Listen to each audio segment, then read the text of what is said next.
За сангийн сайд бас шинээр ажиллаа авсан учраас ажилтайгаа танилцж байгаа хаа гэж бодож байна. Та бас жоохон тоотой тодорхой хувьтай хариулвал их сайн байна.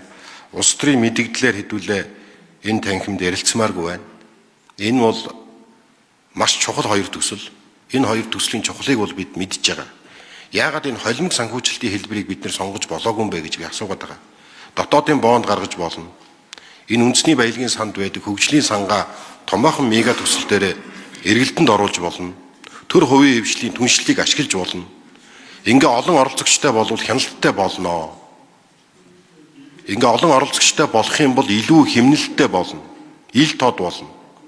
Одоо 240 тэрбум төгрөгийн хүүгээ валютаар төлөх юм уу?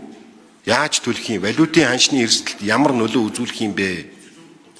Ингээд дахиад одоо зээл авъя. Тэзүүгөө тод.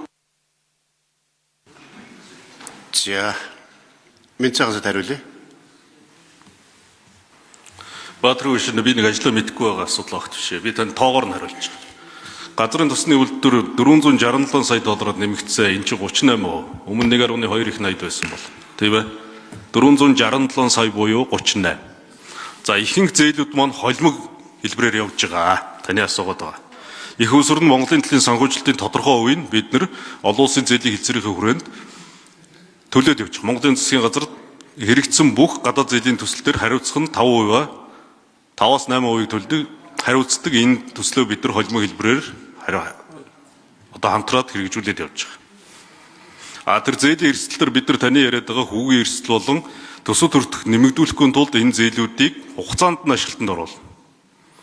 Тэгжээж нийгмийн эдийн засгийн өгөөж нь дэрнэ. Тиймгүй хугацаанд нь ашиглаж чадахгүй бол яг таны яриад байгаа эрсдэл үүснэ. Тэнтэй бол санал нэг байна.